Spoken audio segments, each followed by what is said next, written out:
Wabarakatuh. Oke, selamat malam teman-teman semuanya. Jadi Muhammad Azmi Auf nih siapa? Bud, akunnya siapa ini?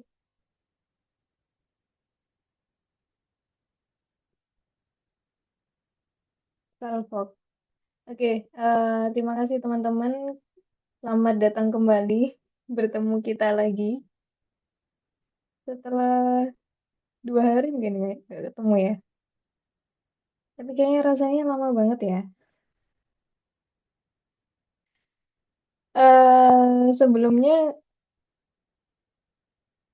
aku pribadi ingin minta maaf karena kalau ada yang ngechat aku dalam 2 hari ini, aku belum respon. HP-nya lagi di servis dan WA aku di laptop nggak tahu dia keluar sendiri. Jadi aku belum bisa mengakses WA aku yang nomor belakangnya 59. Ehm, Terus tentu hari ini agendanya kita diskusi akademik ya. Sharing. Tentu jadwalnya pemantiknya siapa nih?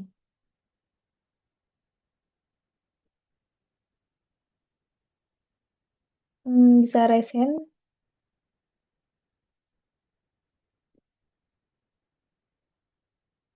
Aku belum ngecek juga sih. Akmal, oke. Akmal, Fahmi, 2 orang. Yuni, oke. 3. Aku kemarin gantiin hari, Mbak. Yang ceng, Oke, ceng sama empat orang berarti. ya. 4 atau 5? 4 ya?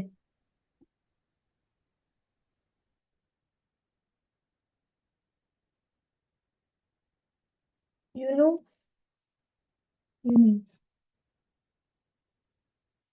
Iya, namamu diganti. Fahmi, Akmal, oh Rezik. Rezik, Putri, Yuni. Rezik udah ya, udah masuk, oke. Silakan mungkin kepada Fahmi bisa langsung sharing. Waktunya 7 menit ya, Fahmi.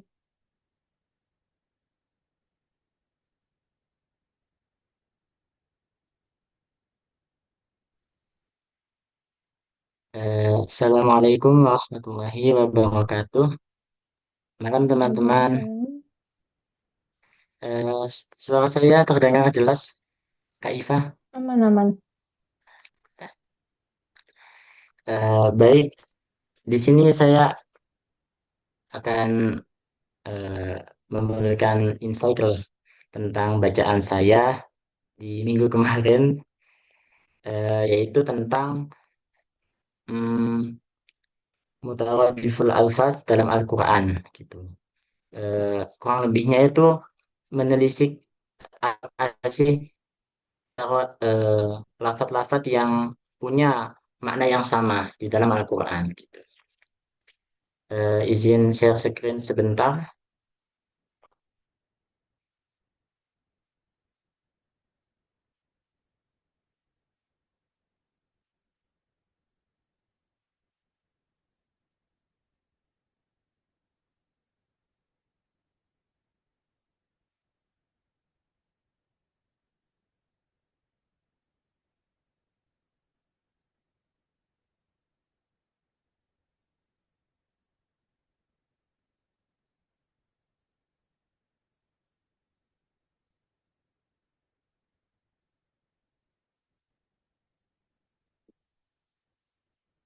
Oke, jadi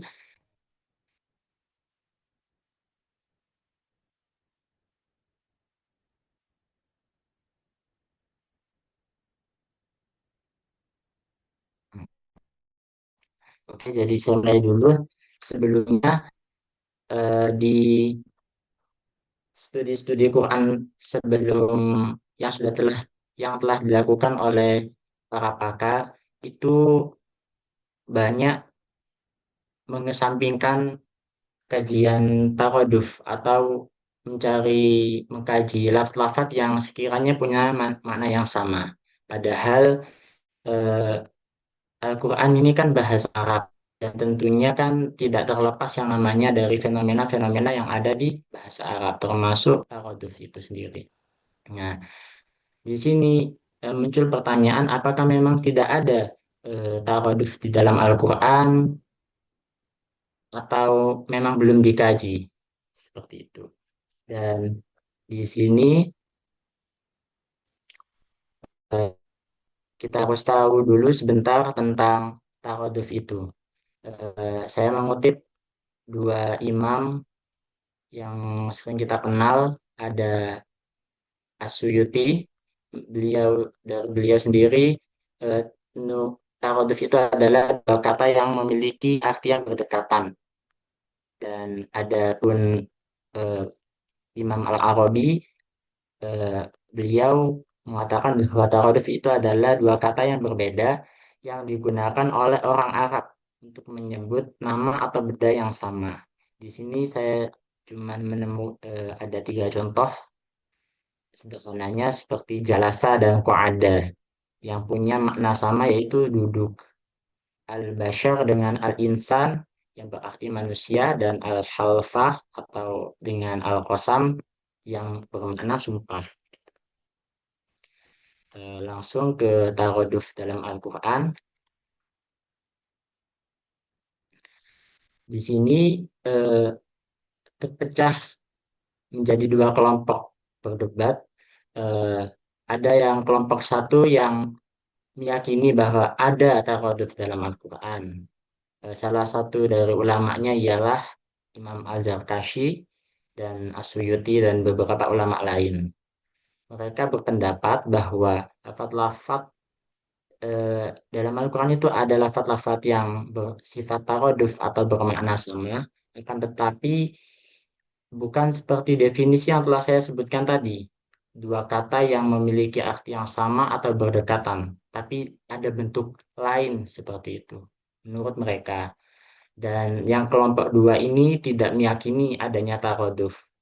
Salah satu tokohnya ialah Al-Asfahani, Abdurrahman Al-Ak, dan Mana, Mana Khalil Al-Qattan, serta Aisyah bin Al-Soti. Mereka mengingkari adanya taraduf di dalam Al-Quran dengan beberapa alasan tertentu. Kelompok satu, di sini ada bentuk-bentuknya yang saya sebutkan tadi bahwa taraduf yang mereka yakini ada bentuk lain yang beda dengan definisi yang telah saya sebutkan. Ada tiga. Yang pertama, al-ahruf as-sab'ah, taukid, dan mutasyabih. Al-Ahruf As-Sab'ah sendiri dari Imam Zarkasi, beliau berpendapat bahwa maksud dari taraduf adalah tujuh dialek bahasa Arab yang memiliki makna yang sama. Beliau mengutip versi kiroah yang berbeda dalam surat Al-Fil, yaitu kal-ihnil manfush dan kas-saufil manfush. Al-ihn dan as-sauf di sini itu yang beliau yakini itu adalah taraduf. Dan ini yang kedua ada taukid, yaitu eh, kata yang diulang setelahnya. Biasanya kan di apa ya, digunakan untuk memperkuat. Tapi banyak beberapa ulama tafsir meyakini ini pun juga termasuk taraduf karena maknanya sama. Contohnya ada di ayat wajah rabbuka wal malaku soffan soffa. Dan yang ketiga ada mutasyabih, di mana mutasyabih ini adalah satu kisah dalam Al-Quran yang diceritakan dengan banyak bentuk. Contohnya di sini saya sebutkan eh, kisah iblis dengan Nabi Adam, yang iblis yang menggoda Nabi Adam, yang di salah satu redaksi menggunakan lafadz fa'azallahuma syaiton dan yang redaksi lain menggunakan fawaswasalahuma syaiton. Fa'azallahuma dengan fawaswasa ini ialah yang diyakini oleh kelompok satu ini sebagai taroduf. Yang kedua ada bin al-Shot bin al-Shoti, Mana'il Khotton, dan Al-Asfahani. Tapi yang di sini yang lebih menonjol adalah pendapat dari Al Al Soti binti binti Soti, yaitu bahwa beliau eh, berpendapat bahwa konsep tawaduf itu mengundang banyak pertanyaan, terutama dalam perspektif bayani, bahwa jika memang ada lafat-lafat yang memiliki makna yang sama, bukankah itu menunjukkan bahwa ada penggunaan kata yang tidak efisien atau bisa disebut dengan pemborosan kata? Dan mana mungkin Gusti Allah itu memfirmankannya dengan seperti itu. Nah, beliau sendiri banyak mengkritik para ulama yang meyakini taraduf di dalam Al-Quran dengan yang ditulis dalam kitabnya bernama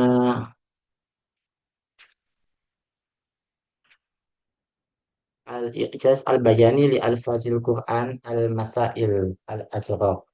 Dan di sini beliau juga memberikan contoh yang sering dianggap taraduf padahal bukan. Contoh salah satunya adalah Al-Insan dengan Al-Bashar tadi.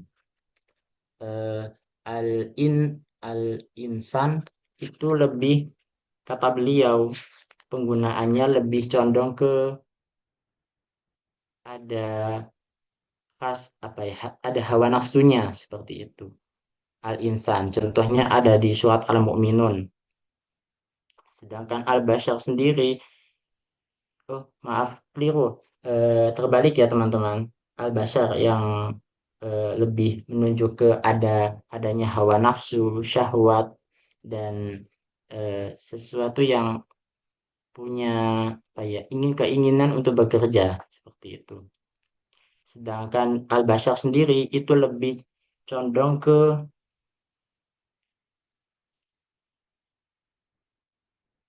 sisi pengetahuan, kurang lebihnya seperti itu. Jadi kesimpulan dari pembahasan ini adalah dalam Al-Quran sendiri tidak ada yang namanya taraduf.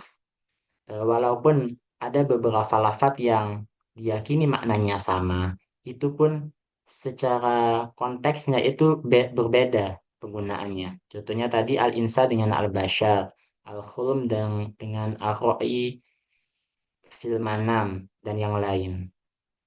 Seperti itu. Kurang lebihnya itu yang dapat saya bagikan insight hari ini.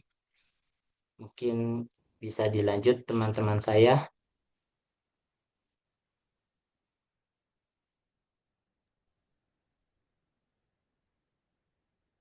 Oke, terima kasih Fahmi. Mungkin sedikit koreksi ya.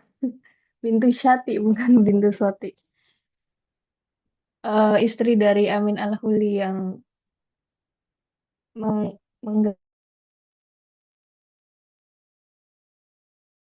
Oke, Kak.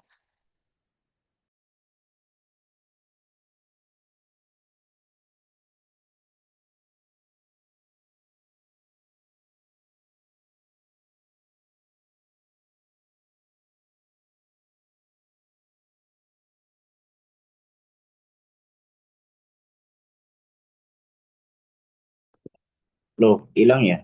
Mbak Eva ya? Oh, jaringan saya nih.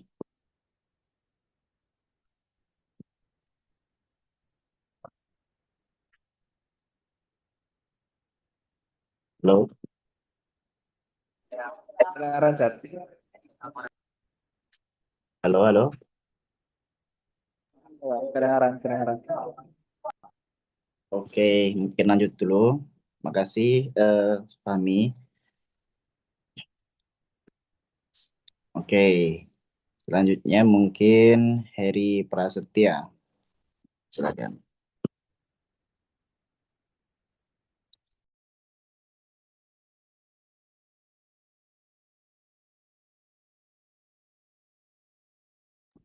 Hari ada hari.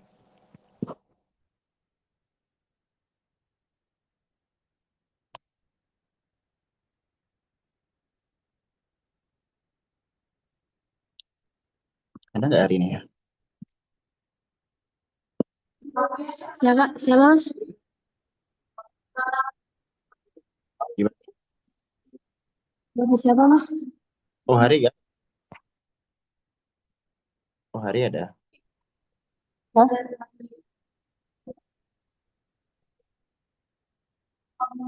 Sorry, Mas. Ini lanjut presentasi.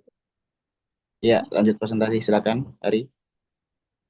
Kan Mas Hari itu ganti saya kemarin. Jadi Mas Hari kemarin ganti saya. Jadi sekarang saya yang presentasi. Oh gitu, kebalik malahan. Kemarin saya sakit kan, jadi diganti dengan Mas Hari. Siap ya, siapa? Bentar, ada jaringannya. Bentar Mas ya, ganti data bentar Mas. Oh gitu. Cek Mas. Bentar Mas, bentar. Kalau gitu, ke Akmal Haidir. Ada Akmal? Ada, Pak. Siap, gaskan. Bismillah. Bismillah. Assalamualaikum warahmatullahi wabarakatuh. Sebenarnya apa terdengar suara saya, Kak?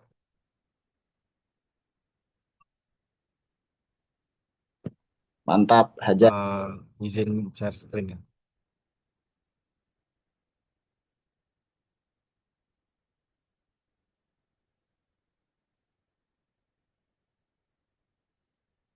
Baik, di sini saya sedikit akan mereview tentang bahan bacaan saya, yaitu tentang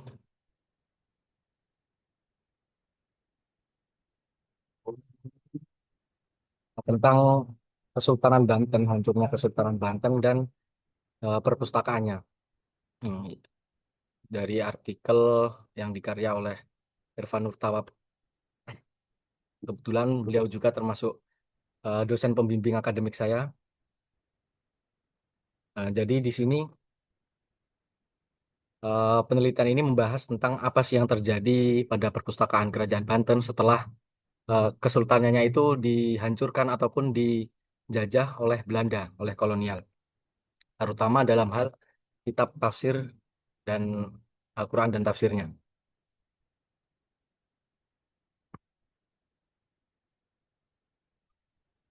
Nah, di sini ada sejarah singkat Kesultanan Banten.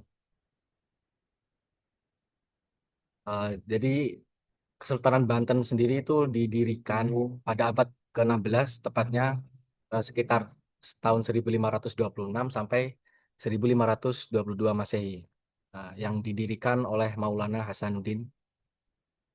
Lalu pada tahun 1682,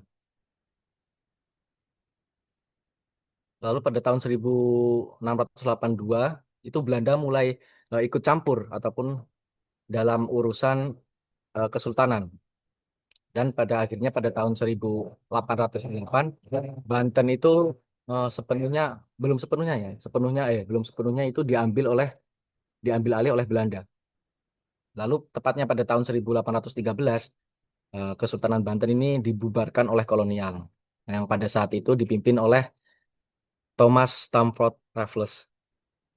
Nah, di sini ada sebuah manuskrip ya yang menunjukkan peta pada peta Kesultanan Banten pada saat itu. Mungkin bisa saya zoom. Nah, mungkin eh, kesultanannya ataupun kerajaannya itu terletak di sini ya, sekitar di tengah. Lalu perpustakaannya juga di area kerajaan, jadi masuk ke dalam area kerajaan.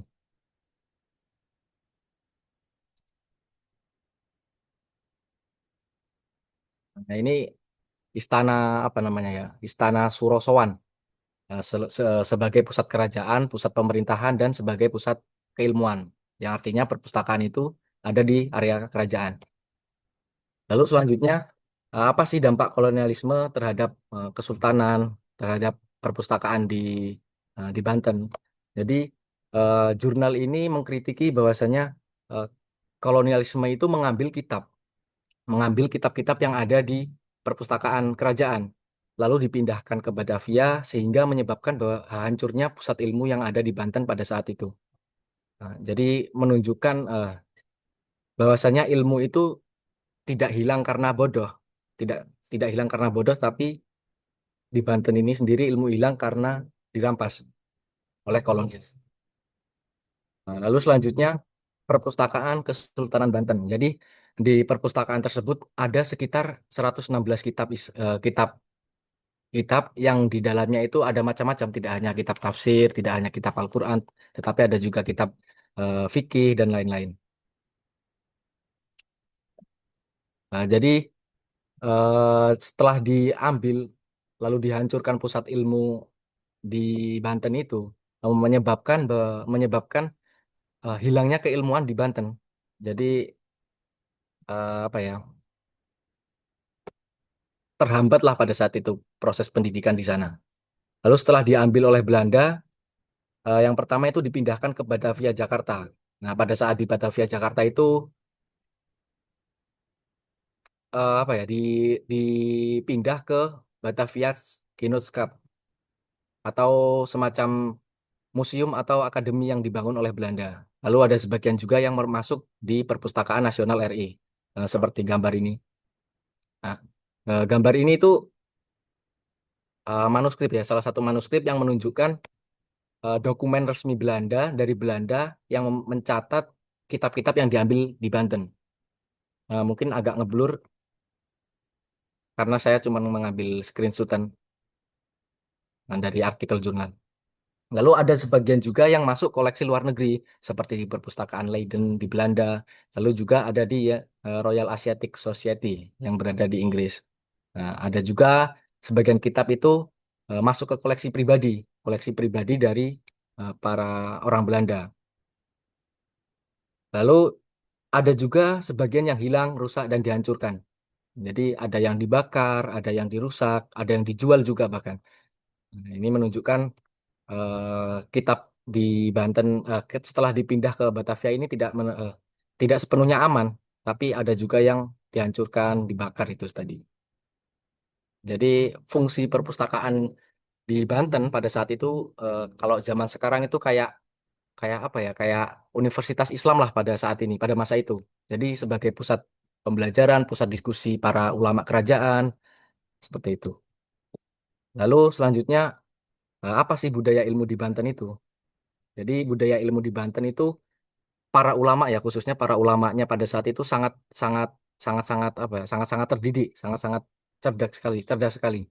Karena apa? Karena pada saat itu para ulama itu menyalin kitab dengan cara kopi manual ya, ditulis ulang lalu ditambahkan terjemahan Jawa dan Melayu. Artinya ditambahkan semacam syarah lah, penjelasan dari kitab agar lebih mudah dipahami oleh masyarakat lokal. Lalu ada juga ulama pada saat itu belajar tidak hanya di Arab saja, tidak hanya belajar dari Islam Arab saja, tetapi ada yang dari Persia juga, lalu dari Islam India juga. Jadi tidak hanya terpaku pada Islam Arab saja, tapi banyak banyak Islam versi versi lain daerah seperti itu. Lalu yang selanjutnya yaitu tafsir yang sering digunakan. Ya, yang pertama yaitu ada tafsir Jalalain ya. Karena tafsir ini adalah salah satu tafsir yang sangat populer ya, bahkan sampai sekarang masih digunakan di pesantren-pesantren. Yang eh, tafsir ini menjelaskan tafsir Jalalain ini menjelaskan Al-Qur'an dengan cara sederhana, yaitu ayat lalu apa tafsirnya ayat lalu terjemahannya seperti itu. Jadi kitab ini digunakan sebagai referensi utama ulama pada saat itu untuk dijelaskan kepada masyarakat Banten pada saat itu. Nah, jadi kayak buku pelajaran paling utama lah yang digunakan. Lalu selain oh ya di sini ada salah satu manuskrip ya, ada 3 manuskrip yang di mana ini semua itu tafsir Jalalain. Nah, di sini terlihat yang pertama, aduh, di sini terlihat tafsir yang pertama. Eh, Terlihat teks Arab lalu diikuti dengan apa terjemah terjemah Jawa. Ini menjadikan bahwasanya metode belajar seperti pesantren saat ini itu sudah ada sejak zaman dahulu. Jadi mungkin saat ini tuh warisan dari metode belajar pada zaman dahulu.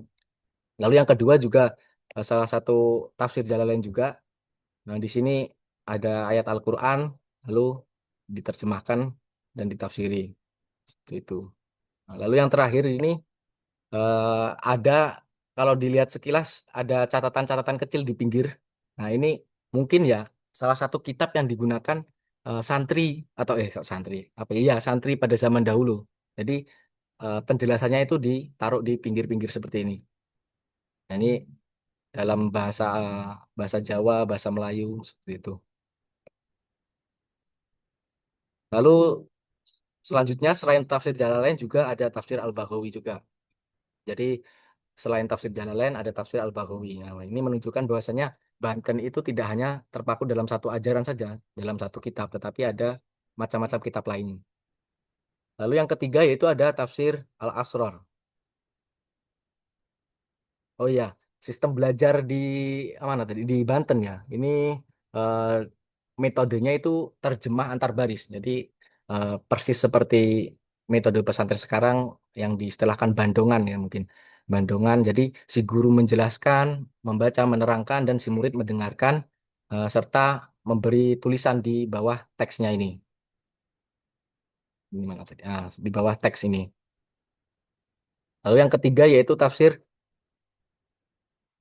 Al-Asrar. Tafsir Al-Asrar ini yang dikarang oleh Haji Habibuddin Arifuddin. Nah, tapi perlu diketahui bahwasanya kitab Al-Asrar ini bukan apa ya, bukan kitab asli yang dari Banten, tetapi salah satu nukilan ataupun salinan dari kitab Ar-Ra'is Al-Bayan karya Rusbihan Al-Bakli. Jadi mungkin ya eh, kenapa sih namanya bisa dirubah ya? Padahal aslinya Ar-Ra'is Al-Bayan tapi dirubah dengan Tafsir Al-Asrar. Kenapa? Karena mungkin penulis penulis menduga bahwasanya nama ini dilokalkan, sengaja dilokalkan agar mempunyai kesan Indonesianya lah seperti itu. Tetapi pada saat menyalin ulang kitab Ar-Ra'is Al-Bayan ini juga ditambahkan terjemahan-terjemahan ataupun dalam bahasa Jawa ataupun Melayu. Jadi tidak sepenuhnya disalin, tapi ada juga tambahan-tambahan seperti tafsir lain ataupun terjemahan agar lebih mudah dipahami oleh masyarakat Banten pada saat itu. Lalu bisa dilihat apa ini? Tafsir Al-Asrar ini dimulai dari eh, Quran surat Al-Baqarah ayat 179. Nah, yang di sini walakum fil qisasi hayatun ya ulil albab la'allakum tatakun. Nah, penulis menduga bahwasanya sebelumnya itu tidak ada karena apa ya? Hilang ataupun rusak bagian sebelumnya. Nah, ini di sini juga ada versi salinan dari kitab manuskrip yang di atas ini. Ini juga dimulai dari surat Al-Baqarah ayat 179. Nah, kayak kalau mohon maaf kalau blur ini walakum fil qisasi ayatul ya ulil albab la'allakum tatakun. Padahal di sini ada bismillah ya. Seakan-akan ini bahwasanya awal kitab yang seharusnya Al-Fatihah ataupun Al-Baqarah ayat 1 Alif Lam Mim. Ini menunjukkan bahwasanya ini tuh salinan dari yang gambar yang di atasnya yang tadinya ayat 178 ke atas itu hilang ataupun ya rusak itu. Lalu gambar selanjutnya. Ini kurang lebih sama. Ini dari kitab Al-Asrar juga. Terjemahan Jawa. Ini ada terjemahan Jawa. Masuk. Kalau dilihat lebih jelas ada tulisan-tulisan miring, Arab miring. Pegon. Ini menandakan bahwasanya tafsir Al-Asrar ini disesuaikan dengan kondisi masyarakat Banten pada saat itu. Jadi tidak sepenuhnya teks Arab. Jadi agar lebih mudah dipahami oleh masyarakat Banten. Nah, di sini juga ada bagian akhir dari kitab Al-Asrar yang menerangkan bahwasanya di sini itu ada bagian penulis yaitu Habibuddin Habib Habibuddin bin Arifuddin. Lalu ada tahunnya juga dibuat ataupun ditulis pada tahun 1196 6 Hijriah ya atau sekitar tahun 1780 Masehi. Nah, Nah, jadi intinya tafsir Al-Asrar di Banten ini sebenarnya adalah hasil penyalinan dari kitab tafsir yang dikarang oleh Al-Bakli tadi. Nah, lalu penulis juga menerangkan bahwasanya tafsir Al-Bakli itu mempunyai kesamaan dengan tafsir As-Sulami. tafsir sufi seperti As-Sulami. Jadi mungkin Al-Bakli ini apa ya, mengambil referensi dari kitab As-Sulami, tafsir As-Sulami, tafsir sufi As-Sulami, karena mungkin ada beberapa kesamaan dalam isinya. Nah, lalu selanjutnya pengaruh tasawuf sufi di Banten. Nah, jadi di Banten itu tidak hanya Islam biasa, tapi ada juga tasawuf, ada ulama tasawuf juga di sana. Nah, salah satu ulamanya yaitu Hamzah Fansuri. Hamzah Fansuri, lalu ada Samsudin Sumatrai. Nah, Samsudin Sumatrai ini termasuk salah satu dari murid dari Hamzah Fansuri ataupun penerus lah, penerus dari Samsudin Sumatrai. Lalu juga ada Nuruddin Al-Roniri, yaitu sebagai lawan pikiran dari Samsudin Al-Sumatrai. Jadi kayak mungkin beda pemikiran lah dari dua tokoh ini, tiga tokoh ini. Jadi Nuruddin Al-Roniri ini apa ya, mengkritiki pemikiran dari Samsudin Sumatrai. Mungkin ya ada perbedaan sedikit lah dalam hal pemikiran. Nah, lalu ada ulama istana yang dinamai dengan Pakih Najimuddin. Jadi Pakih Najimuddin, Pakih di sini artinya ahli fikih ya. Mungkin aslinya fakih, mungkin karena masyarakat Indonesia lebih mudahnya pakih seperti itu. Kalau orang Jawa biasanya malah pakeh. Lalu Najimuddin ini sebagai gelar ulama kerajaan ataupun ulama ataupun tokoh besar di istana. Jadi ulama istana Kesultanan Banten itu namanya Pakih Najimuddin.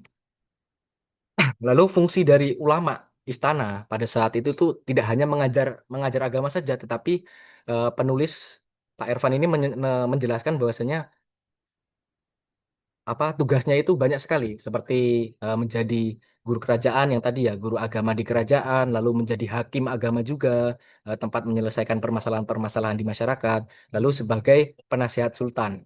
Itu. Jadi eh, tidak hanya mengajarkan ilmu, tetapi juga banyak sekali perannya dalam kerajaan, dalam kesultanan. Nah, jadi kalau opini pribadi saya, mungkin ya kalau di artikel kan apa kitab itu diambil oleh Belanda sehingga hanya tersisa sedikit, pemanuskrip-manuskripnya yang ada di perpustakaan. Nah, tetapi bisa jadi juga kalau tidak diambil oleh Belanda, tidak dipindahkan oleh bahkan bisa sampai mungkin hancur karena setelah pada abad ke-18 setelah dipindahkan ke Batavia itu terjadi bencana, yaitu meletusnya Gunung Merapi. Krakatau kok Merapi. Gunung Krakatau yang sekitar pada tahun 1883 ya, itu ada letusan Gunung Krakatau sehingga menyebabkan tsunami yang setinggi hampir 40 meter. Jadi dampaknya sampai kesultanan, sampai bekas kesultanan pada saat itu, wilayah kesultanan. Jadi menurut saya mungkin jika tidak dipindahkan, mungkin malah tidak akan yang ada, bahkan tidak tidak tersisa sama sekali menurut saya ya, karena melihat bencana itu seperti sudah masyhur ya, bencana Gunung Merapi, Gunung Krakatau itu sangat sangat dahsyat sekali, bahkan terasa sampai di luar negeri. Bahkan sampai memakan korban sekitar 36.000 jiwa. Nah, yang tercatat seperti itu.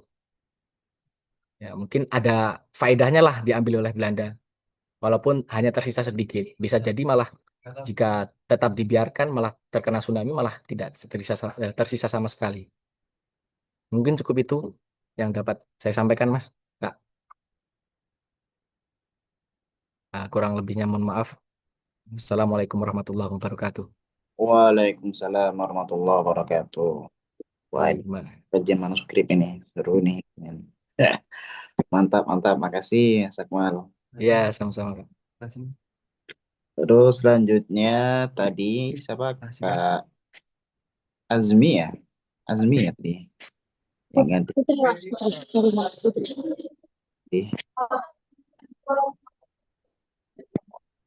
Mana?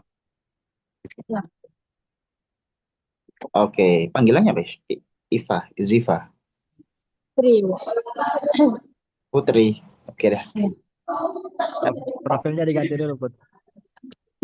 Oh iya ya, Nah, Astagfirullahaladzim. Sorry Lanjut, mas, lanjut. silakan.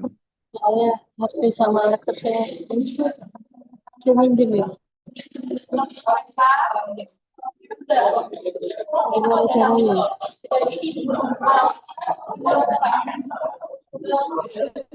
Ambil aja deh. Selamat. Oke, baik. Terima kasih, Mas. Ya, Rame. Jadi, sorry.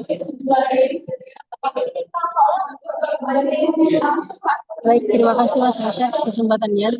Jadi pada kesempatan kali ini saya akan berbagi hasil bacaan saya itu artikel.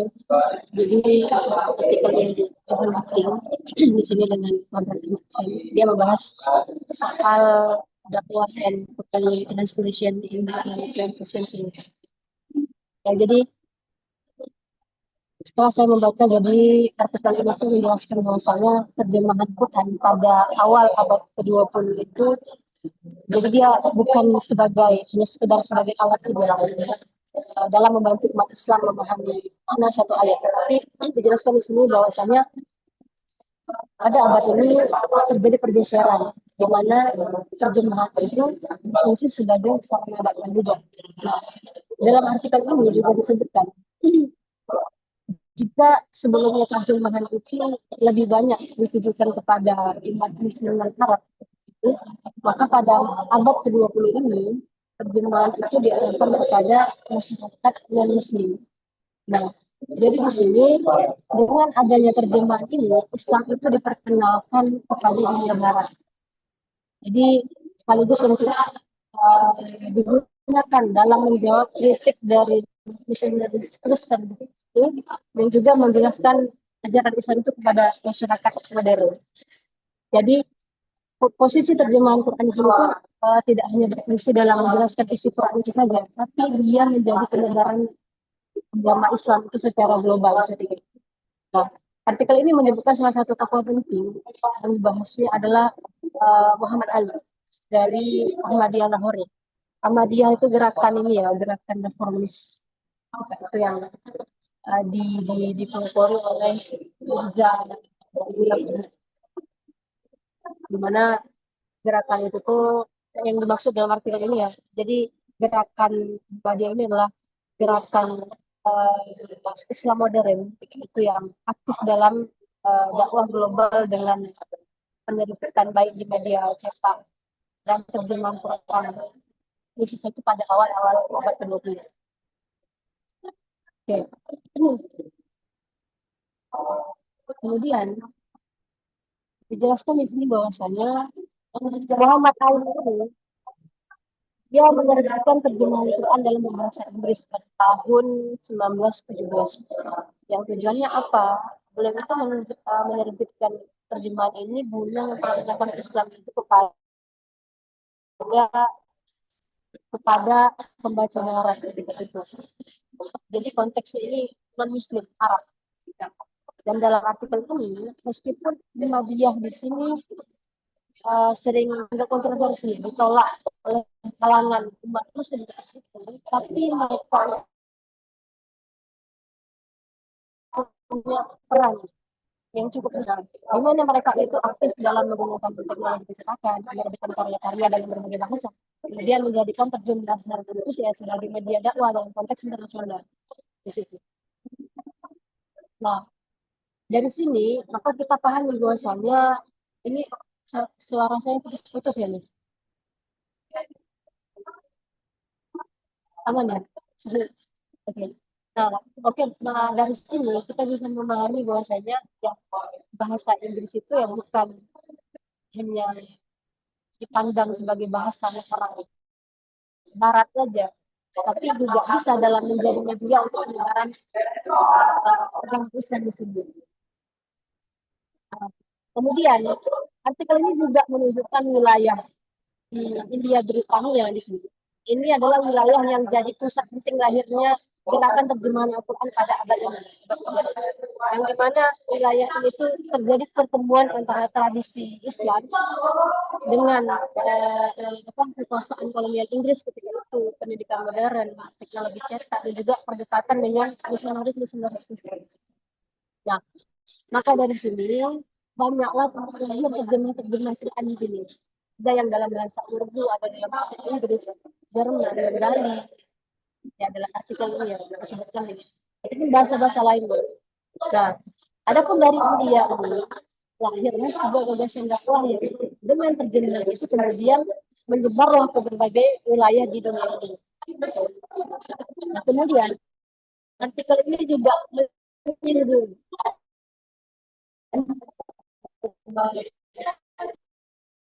lah bahasanya bahwa terjem di dalamnya itu ya pasti akan selalu ada pilihan pemikiran di mana para penerjemah itu harus menentukan apakah mengikuti tradisi tafsir klasik, apakah dia menafsirkan ayat itu sesuai dengan pengetahuannya aja,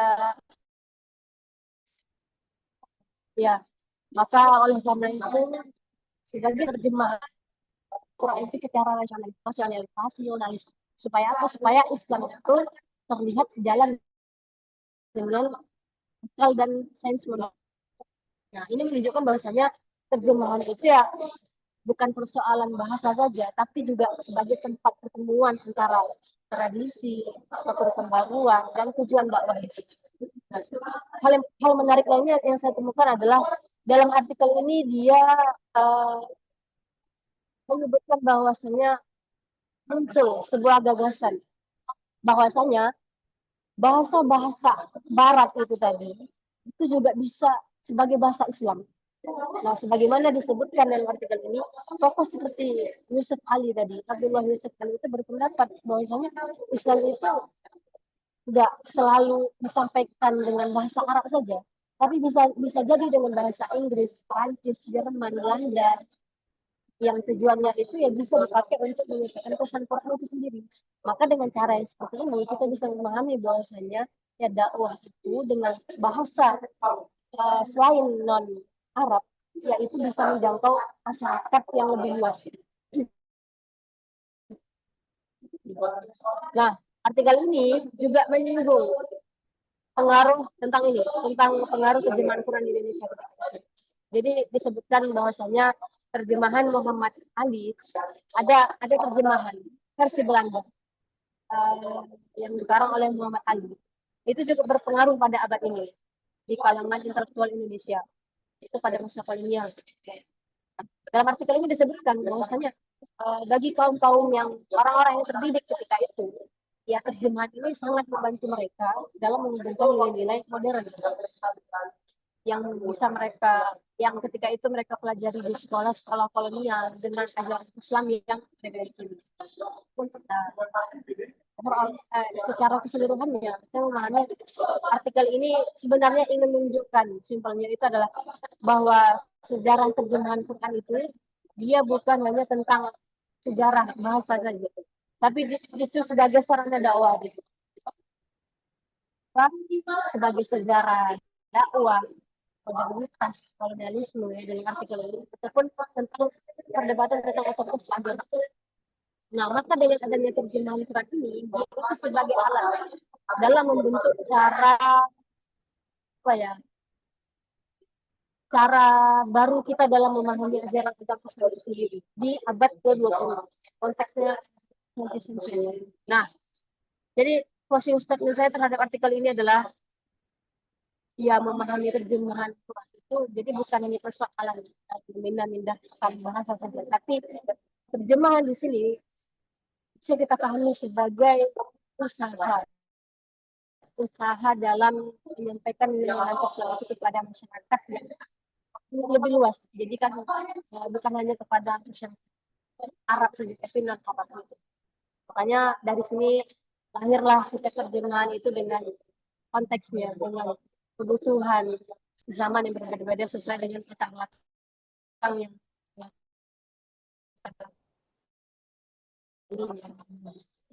jadi sini tuh terjemah Quran sebagai ini sih, ada tujuan dakwah di situ sebagai sarana dakwah.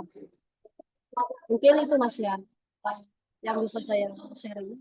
Selebihnya saya mohon maaf, saya kembalikan. Baik, terima kasih Kak Putri. Terjemah dan dakwah. Next, kita langsung aja ke Rezik Mahfuz.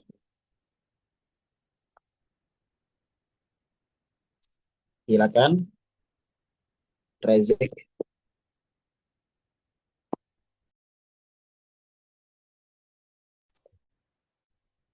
Halo, apakah suara saya kedengaran, Mas? Sangat menggema sekali, mantap. Makasih.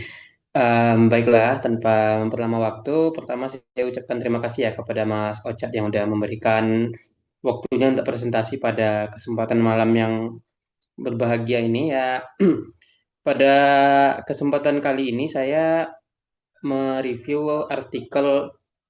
Oh ya, saya mohon maaf ya, saya tidak bikin PPT-nya, Mas.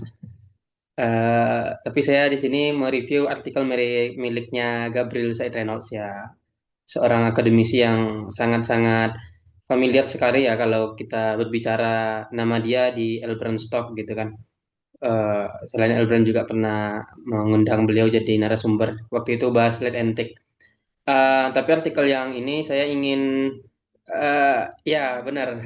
Saya mengulas tentang kritik Reynolds terhadap kronologi Al-Quran. Artikel ini diterbitkan memang sudah lumayan lama ya kalau berbicara di tahun 2026, di mana artikel ini diterbitkan di tahun 2011, di mana judul aslinya dan diterbitkan dalam bahasa Perancis dengan judul Le Problème, apa tadi judulnya? Dula kronologi Della kronologi du Quran ya, saya nggak tahu cara bacanya ya, yang penting itulah. Pada intinya artikel ini berbicara tentang problematika kronologi Al-Quran. Nah, kalau berbicara kronologi Al-Quran, mungkin kita sudah sangat familiar ya di IAT gitu. Kronologi Al-Quran itu apa gitu kan. Selain itu juga Mas Fauzi kemarin juga pernah mengulas gitu kan mengenai kronologi. Nah, tapi dalam artikelnya Reynolds ini dia mengulas mengenai kritik ya bahwa kronologi Al-Quran itu problematis.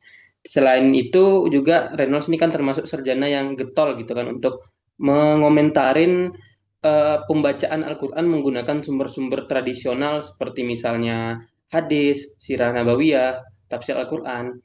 Ya bukan, dia pernah bilang itu tuh tidak tidak ini ya tidak menolak, tetapi memang itu agak dipinggirkan karena dia lebih memilih untuk menggunakan sumber-sumber yang dianggap sezaman atau mungkin lebih dulu daripada Al-Quran. Kalau kita baca di Al-Quran and its biblical subtext itu dia menyebutkan beberapa 20 apa sampai 30 ya sumber-sumber Alkitab dan juga tafsir terhadap Alkitab, tapi dia memilah ya di situ yang dia gunakan gitu. Nah, pada artikel ini dia mengulas bagaimana kronologi pembacaan terhadap Al-Quran dengan menggunakan kronologi itu bermasalah.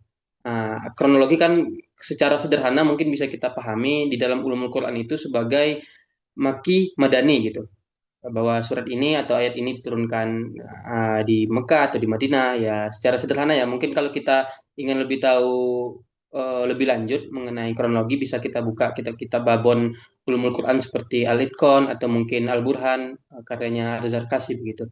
Nah, di artikel ini Reynolds mencoba untuk mengulas kembali ke belakang bahwa kronologi Al-Quran di dalam kesarjanaan Barat itu muncul dari mana gitu.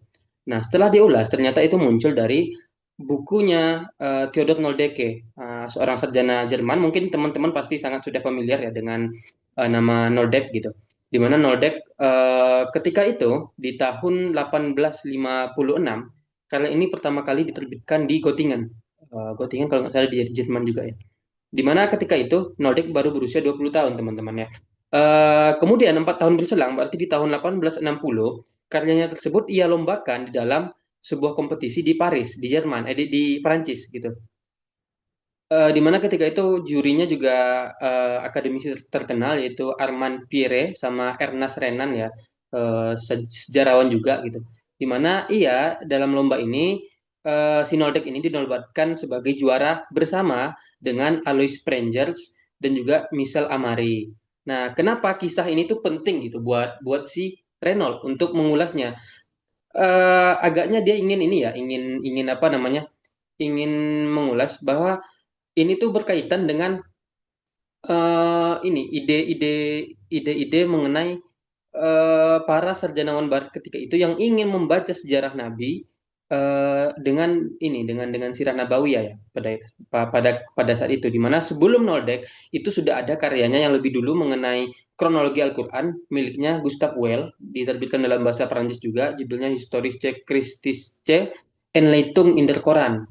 Nah, secara nggak langsung tuh Reynolds tuh ingin bilang bahwa Nolдек tuh masih muda loh ketika ketika dia menulis his Gestalt des Koran itu gitu. Dia masih muda, tetapi berpuluh-puluh tahun, ratusan tahun ya, maksudnya bahkan satu abad setelah kemunculannya, kitab ini menjadi kitab buka kitab apa namanya? Buku ini menjadi sebuah pegangan utama gitu dalam mengkaji kronologi Al-Qur'an. Nah, lalu kemudian Reynolds mencoba mengulas bagaimana sih kronologi ini awalnya muncul gitu di dalam kesarjanaan Muslim, di dalam dunia akademiknya Muslim. Dia menemukan bahwa kronologi Al-Quran itu muncul pertama kali ketika para sarjana Muslim itu bertemu dengan urusan-urusan dan problem-problem fikih yang timbul di sana itu kontradiksi di antara ayat Al-Quran. Kemudian dikembangkanlah teori yang mungkin kita sangat familiar, itu teori nasih mansuh gitu. Dia menyebutkan beberapa karya seperti miliknya Al-Qatada, Az-Zuhri atau Al-Hurasoni, kemudian Al-Qasim bin Salam. Tetapi menurut Reynolds ini hanya terbatas pada kasus hukum-hukum saja. Lalu bagaimana dengan yang ada di kitab-kitab tafsir? Nah, lalu di situ dia menyebutkan ada misalnya karyanya Muqatil di mana Asbabun Nuzul itu sudah diperkenalkan kata dia. Nah, lalu kemudian genre Asbabun Nuzul itu berkembang terus-menerus hingga pada masanya Al-Wahidi menulis kitab khusus tentang Asbabun Nuzul begitu. Selain itu juga ada karya milik Al-Yaqubi, Ibnu Nadim, dan lain-lainnya. Nah, kemudian apa namanya? Reynolds di sini mengulas bahwa apa namanya? Teori-teori Maki Madani yang ada di dalam kesarjanaan Muslim itu sangat-sangat bersandar pada kitab-kitab sirah. Lalu hal ini kata Reynolds, dia kan tadi mengulas Noldek ya. Kata Reynolds, si Noldek karena melihat hal tersebut, dia mengembangkan dua parameter baru ketika itu. Apa? Yang pertama itu perkembangan psikologi Nabi, dan kedua itu panjang pendeknya surat. Jadi di situ ada dua pendekatan, satu itu pendekatan psikologi, dan yang kedua itu pendekatan filologi, itu panjang dan pendeknya surat. Tetapi kata Reynolds, apa yang dilakukan Noldek itu tidak meninggalkan ketergantungannya terhadap sirah. Jadi masih ada aspek sirahnya. Tadi kan di awal diulas ya bahwa Reynolds ini dia tidak sepakat untuk sedikit meminggirkan sirah gitu untuk melakukan pembacaan terhadap Al-Quran. Lalu kata kata Reynolds dia mengutip ini ya istilah yang disebut oleh Regis Lecher, saya nggak tahu ya bacanya, seorang sarjana Perancis juga, di mana dia menyebut hal ini sebagai vicious circle atau lingkaran setan, di mana Al-Quran itu dipakai untuk menciptakan kisah Nabi, lalu kisah Nabi tersebut dipakai lagi untuk menentukan kronologi Al-Quran gitu. Jadi semacam kata Reynolds ada semacam lingkaran setan, kurang lebih begitu. Lalu Reynolds juga mengkritik ya beberapa sarjana Barat yang hadir setelah Theodor Noldek berarti dari 1900-an awal sampai bahkan sampai 2000 bahkan sampai sekarang gitu. Banyak kan orang-orang yang sarjana-sarjana yang masih menggunakan kronologi dalam pembacaan Al-Qur'an. Misalnya seperti Hirschfeld, Richard Bell, Montgomery Watt, atau bahkan yang terbaru kan yang masih hidup Angelica Newit, dan yang lebih baru lagi itu kemarin kita bahas juga misalnya ada Behnam Sadeghi yang mengkaji mengenai sitilometri Al-Qur'an untuk kronologi juga. Bahkan yang terbaru banget itu kan Nikolai Sinai gitu ya, yang dia mengembangkan pendekatan pendekatannya Newwood, dan juga itu berakar ke Noldek gitu kan. Walaupun di sana dia juga mengembangkan pendekatan yang analisis yang ditawarkan oleh Mariana Clark di dalam artikelnya. Lalu kemudian Noldek di penutup artikelnya itu membandingkan studi Al-Quran itu dengan studi kitab Mazmur, di mana kata Noldek Mazmur itu lebih jelas loh gitu, di mana Mazmur itu kan terdiri dari kumpulan 150 doa dan nyanyian untuk ibadah ya teman-teman. Sebanyak dari 101 dari 150 Mazmur itu dimulai dengan judul yang disertai nama pengarangnya, penulisnya, dan kadang juga ada waktu penulisannya, jadi jelas gitu. Mazmur nih dibaca dengan kronologis gitu. Meskipun begitu kata Reynolds, dia menyebutkan bahwa para ahli studi kitab Mazmur itu ternyata tambahan dari para mufasir Yahudi, sehingga mereka yang mengkaji Mazmur meninggalkan itu malah gitu. Lalu dia mencoba untuk mengkomparnya ke dalam kajian Al-Quran, di mana Al-Quran sama seperti Mazmur tadi, Al-Quran digunakan membacanya menggunakan sirah gitu. Lalu Reynolds di paling akhir artikelnya itu mempertanyakan, sebenarnya Al-Quran tuh pengen pengen nggak sih dibaca secara kronologis gitu. Sedangkan Al-Quran sendiri itu tidak menyebutkan bahwa dia tuh ingin dibaca atau menyebutkan tanda-tanda kronologisnya. Ya kan kita tahu bahwa mushaf Al-Quran kan tidak disusun atas dasar kronologi. Saya rasa seperti itu sih untuk artikel Reynolds yang saya review pada kesempatan kali ini. Saya ucapkan terima kasih. Saya kembalikan kepada Mas Acat. Baik, terima kasih Mas Rezik Mahfuz tentang Gabriel Setrenol. Mungkin teman-teman ada yang nggak atau ada yang masih belum nggak. Gabriel Setrenol ini kan orang non-Muslim ya, Kristen. Tapi kata Prof. Munin Sirri itu lebih rajin ngupload hampir tiap hari kajian ayat-ayat Al-Quran di Twitternya. Itu luar biasa sekali itu. Kita sendiri malah yang buka Quran aja kadang-kadang waktu mut-mutan aja ini. Apalagi mengkajinya. Bisa dicek aja di Twitter atau di kanal YouTube-nya Gabriel Setono sendiri tuh sangat rajin sekali itu. Padahal profesornya di bidang lebih ke church ya atau Christianity. Keren banget sih untuk sebagai seorang outsider mengkaji Al-Quran. Di IG juga Mas, di YouTube. Oke, thank you. Hmm, Facebooknya kelihatan. Oh ya, Saya rasa beliau sangat-sangat alim Mas, kayak kayak ya. gini. Ini Mas Heri main Facebook nyari HP. Iya, harusnya kiai deh. Tinggal syahadatnya aja ini belum. Oke, without further ado, next terakhir dari tutor kita Wahyuni Nur. Silakan Kak Wahyuni. Loh, Sambil teman-teman ini ya, dari 4 pemateri tadi, silakan kalau ada yang mau ditanyakan atau ada yang tertarik, ditulis, catat gitu. Wahyuni ada Wahyuni? ada. Suaraku kedengeran nggak? Oke, suaranya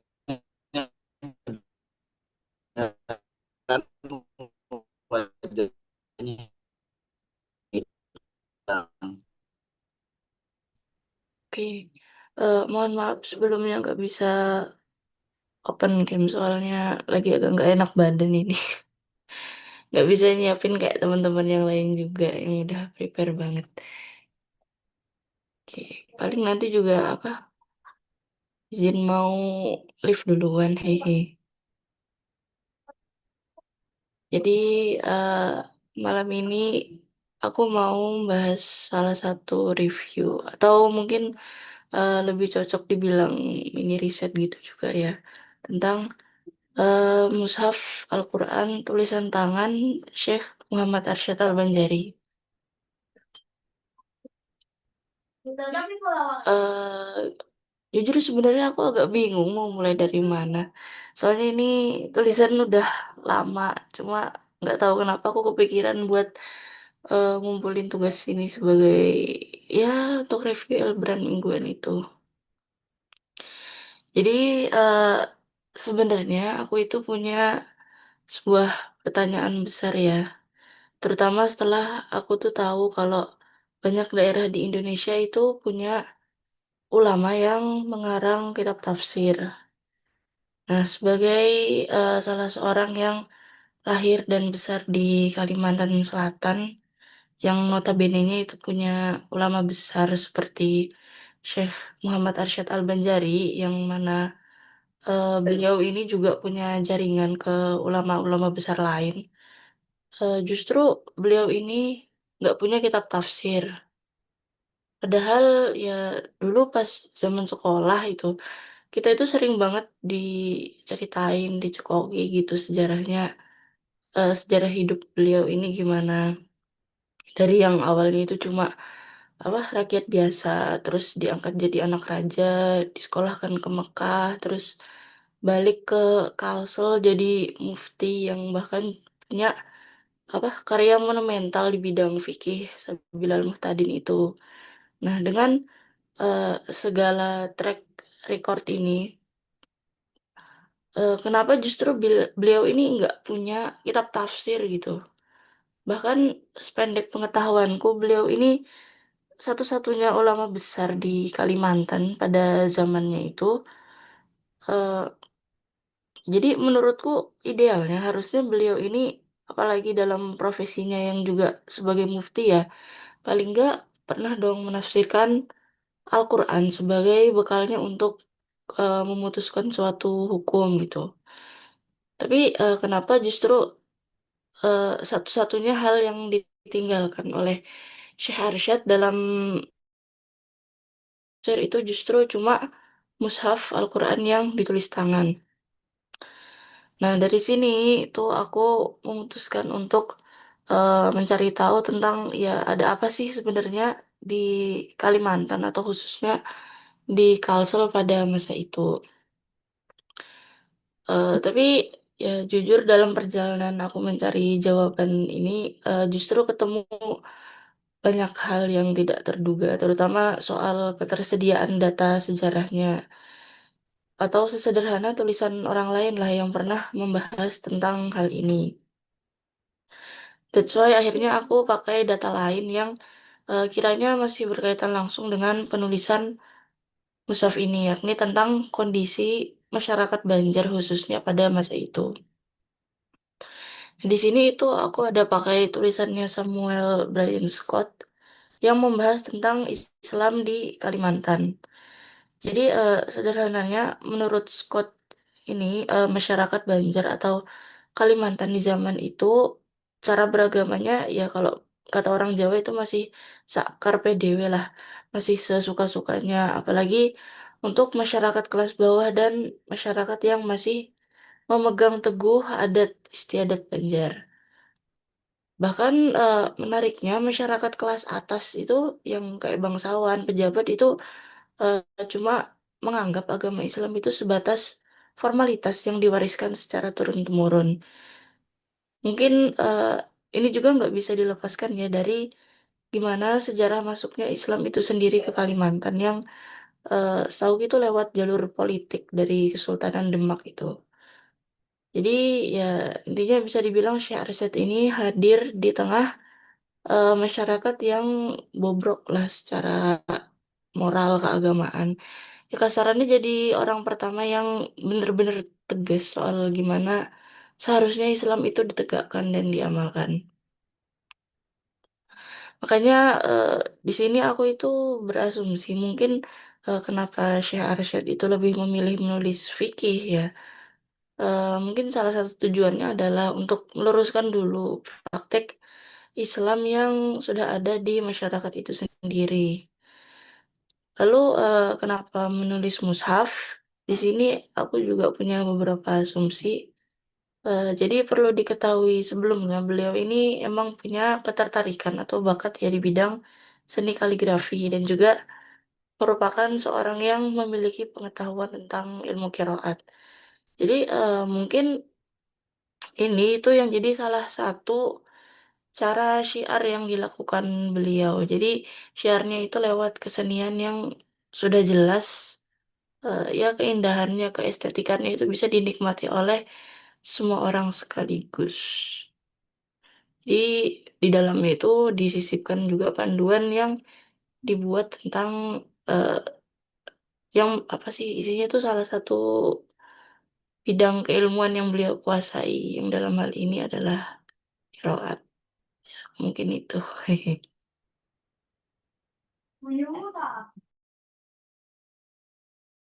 Udah Yuni. Udah singkat aja. Oke, terima kasih Yuni GWS ya. Ini minta doa teman-teman ini para ulama di sini tuh. Para calon-calon mufasir muda katanya kan. Semoga cepat sehatnya. Oh ternyata orang Banjar kah? Banjar mana Pian? Eh, Kalau suku Jawa cuma dari lahir itu sampai SMA di Kalsel di Martapura. Oh, berarti abah guru sekumpul. Iya. Banyak sih ulang nggak nulis tafsir ya. Ya, sangat sedikit kan ada pertanyaan tafsir pun yang fragmentasi yang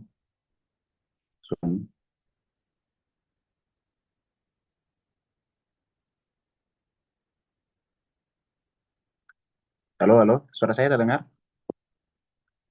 Halo, oke. Sekarang Makasih Wayuni eh, kalau mungkin keadaannya kurang well, maka sudah nyempatin waktunya sama kita bareng-bareng belajar di sini. Mungkin kalau mau istirahat silahkan. Ulun juga orang Banjar, Batu Licin tapi karena bumbu. Oh, oke. Iya. Oke, teman-teman, makasih tadi udah semuanya 5 orang mempresentasikan.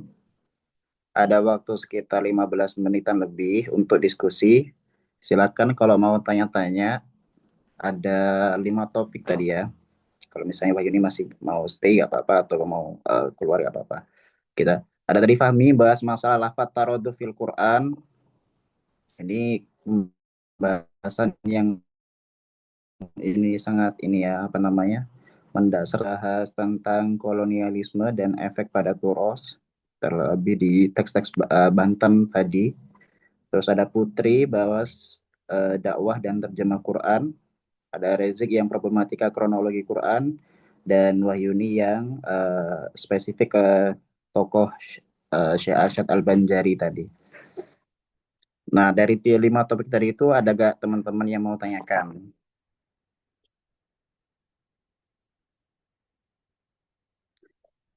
Tapi garis besarnya ini sebenarnya banyak yang kajian ini ya, Nusantara banget ini ya. Dari tiga atau mungkin dua dari tiga ini. Uh, Seperti Syekh Arsyad Al-Banjari dan juga kolonialisme di zaman Belanda tadi itu yang disebut sama Akmal. Kalau teman-teman tahu ada salah satu buku karyanya eh, orang Indonesia juga sih, apa namanya? Ya mengkaji ini siapa Snop Hokronya. Itu menarik itu. Oh ya ini judulnya ini bukunya Snop Hokronya dan Wajah Islamnya. Surat-surat para ulama, habaib, mufti, bangsawan, dan tokoh Nusantara lainnya untuk sang penasihat pemerintah kolonial Hindia Belanda. Mungkin teman-teman udah sangat terkenal sih nama sosok tokoh ini kan. Tapi yang mungkin jarang diketahui dia itu sebagai kayak menteri agamanya pada zaman kolonial Belanda gitu. Yang mana berperan dia sebagai menteri cukup lama. Karena kapabilitas beliau kan pernah di Arab mungkin sempat di banyak perdebatan gitu kalau nggak salah. Itu katanya dia cuma cuap-cuap aja berwajah serigala berbulu domba, syahadatnya nggak disah gitu kan. Tapi ya wallahu alam juga bagaimana. Dan itu banyak mensurati ulama-ulama Nusantara kita. Bahkan para ulama seperti Syekh Arsyad Banjari juga menyurati dengan pembukaan atau itu tadi suratnya itu Syekh Al-Alamah Sunokokronya gitu. Ada nama Islamnya saya lupa siapa nama Islamnya beliau ya. Tapi dipanggilnya Syekh Al-Alamah gitu. Ada beberapa ulama yang lain malah lebih lebih cukup ini ya, cukup menarik gitu. Jadi panjang lagi Syekh Al-Alamah Al ini mufti juga itu. Itu Sunokokronya. Jadi ada unsur politik yang kuat banget di zaman itu, termasuk yang waktu di Kalimantan itu adalah masalah persengketaan tanah. Jadi masalah hukum wakaf. Jadi diserahkan. Jadi permasalahan itu udah bingung nih ulama dari daerah Kalimantan akhirnya menyurati masalah hukum wakaf dan bagaimana penyelesaiannya ke si Menteri Agama waktu zaman Hindia Belanda atau si Snokokronya tadi itu. untuk bagaimana menyiasati perselesaian. Jadi ada banyak sekali unsur politik di dalamnya. Adakah unsur-unsur yang dibalik itu juga gitu, termasuk yang tadi yang di Banten dan lain sebagainya. Oke teman-teman, ada yang mau tanyakan?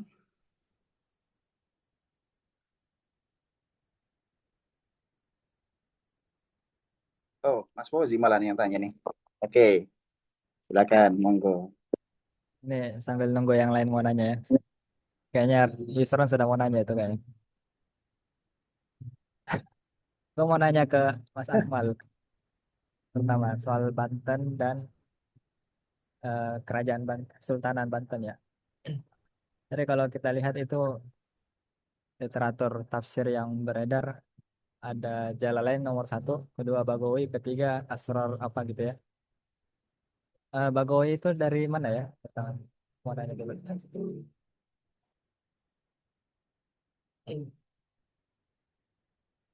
Mungkin itu bisa dikonfirmasi dulu untuk melanjutkan pertanyaan saya. Al-Bagawi dari mana? Kalau belum, nanti saya lanjutkan pertanyaan. Katakanlah kita skip Bagawi ya. Kita ke Jalalain aja. Tadi juga di slide keberapa itu ulama Nusantara itu belajarnya ke kalau nggak Arab, Persia sama India ya kalau nggak salah tadi tiga tiga negeri itu. Sedangkan Suyuti itu orang Mesir. Gitu. Em, Dibahas gak ya? Kok bisa Jalalain masuk Indonesia gitu? Atau kenapa bukan tafsir-tafsir Muqatil misalnya yang dari Mekah, Saudi, yang tafsirnya beredar di Indo. Kenapa yang beredar di Indo itu dari Mesir? Padahal ulama-ulama kita belajarnya di Mekah. Terus kalau kita lihat juga mungkin ya. Ini saya masih buta ini ya, masih buta wo- tahun-tahun para ulama itu. Suyuti misalnya, Suyuti apakah kayaknya abad 15 abad berapa gitu ya. Dan abad-abad itu tuh orang Nusantara sudah mayoritasnya ke Mekah, bukan ke Mesir yang ada Suyuti di sana. Tapi kok Suyuti yang masuk gitu ya? Mungkin itu pertanyaan juga. Terus ke belakang setelah fenomena Abduh ya, kita sudah bisa melihat ada pergeseran kiblat keilmuan di Indonesia. Yang dulu kita tahunya Hadratus Syekh ke Mekah dan ulama-ulama dulu itu ke Mekah. Sekarang siapa yang belajar ke Mekah? Nggak ada kan? Orang belajarnya Mesir semua. Pak Bures, terus ya you name it lah. Banyaknya itu sekarang pindah ke Mesir. Nah tadi pertanyaan kok bisa Jalalain yang masuk? Padahal kita belajarnya di Saudi, Persia, Iran, India tadi. Pak Irfan bahas itu nggak ya?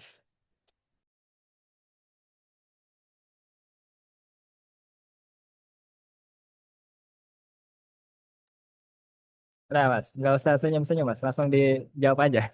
Nggak usah sok mencatat gitu ya. Apalah. Mikir dia, jangan langsung digerebek 3 pertanyaan, berat semua itu. Monggo silakan Mas Samal, sebisanya dulu gak apa-apa. Hmm. Kalau enggak kita ke artikel lain dulu sambil cari jawabannya. Kita ke Fahmi. Fahmi tadi soal Morodif ya. Iya. Lawannya Morodif apa ya tadi? Mustaq. Mustarok. Mustarok. Ya. Mustarok. Terus kamu berada di posisi tidak ada Morodif. Eh, Dalam Muradif. tidak ada Morodif dalam Quran. Atau semuanya Morodif. Tidak ada, Pak. Kalau Tidak ada. menurut saya tidak ada. Tidak ada Morodif. Ya. Eh,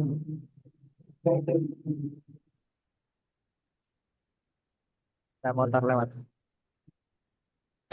Itu tadi ini sih mungkin agak eh, lost ya di beberapa presentasinya. Terus bagaimana Mas Fahmi melihat ada namanya badal, ada namanya apa tadi taukid, terus apa lagi tadi ada sebut. Nah itu tuh posisinya apa? Berarti? Maksudnya Kalau dia bukan morodif dia apa? Badal misalnya. Ambil contoh badal aja lah. Eh, jadi gini Mas, kan taroduf itu kan lebih ke dua kata yang memang beda secara pengucapannya gitu. Contohnya tadi kan kalau ada sama janasa, tapi maknanya sama. Kalau memang badal sendiri, saya lebih condong ke ini bukan taroduf, walaupun maknanya sama. Ataupun eh, taukid maknawi, contohnya ainuhu, kulluhum, atau yang lainnya itu menurut saya memang maknanya sama, tapi bukan ini yang dimaksud taraduf oleh ulama-ulama yang saya sebut tadi. Gitu. Makanya itu dikritik oleh Bintu Syati tadi. Saya setuju ke Bintu Syati gitu. Bintu Syati. Seperti Kalau itu. orang Cina itu siapa namanya yang Ul Sanchong itu siapa ya namanya? Aku dari tadi nyari lupa gitu. Ada yang ingat gak? Semantik sama apa gitu ya? Tokoh semantik Oh, sama Sachiko Murata. Sachiko Murata. Ya, Jutsu. Oh, bukan. Izutsu. Izutsu juga termasuk ya. Izutsu siapa nama lengkapnya? Izutsu Uzumaki siapa? Tasuhiko. Toriko Isuzu. Tor saya Torihiko Toriko Izutsu. Eh, kirain Uchiha. Toshiko. Toshiko Toshiko Toriko. Izutsu. Toriko. Ya, ya, Toshiko Izutsu. Dia berarti masuk di golongannya Bintu Syati kan? Toshiko Izutsu. Iya. Tadi Kurang malam lebihnya tadi malam aku ngaji syariah kan sama Mas Duha. Terus ketemu kata millah itu kalau dalam Quran kan millata abikum Ibrahim atau millata Ibrahim. Terus ya biasanya kalau tafsirnya ad-din, yakni ad-din atau dalam Indonesia ya agama langsung setara dengan ad-din. Tapi kalau kita lihat syariat, kata millah itu artinya kata, words atau kalimah kalau bahasa Arab yang lain. Jadi bukan ad-din. Eh, nggak tahu ya. Saya setelah tahu kalau kata millah itu adalah kata, eh, saya bisa membayangkan kalau dulu sebuah agama itu adalah bentuknya cuma ucapan atau perkataan, kemudian menjadi qaul dalam artian yang berotoritas ya, perkataan Ibrahim. Kalau disandingkan kata perkataan itu dengan nama orang yang agung, itu bakal menjadi sebuah keyakinan, sebuah ajaran yang kalau diteruskan akan menjadi sebuah agama mungkin. Tapi Quran mempertahankan term millah. Quran tidak apa ya, meredefinisi atau merekonstruksi gitu. Yang selama ini betul-betul dipahami sebagai millah saja atau perkataan Ibrahim saja. Quran tidak merubahnya menjadi agama Ibrahim, tapi tetap menjadi millah Ibrahim.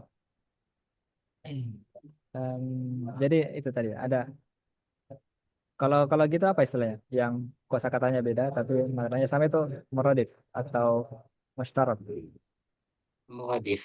Muradif ya, benar ya?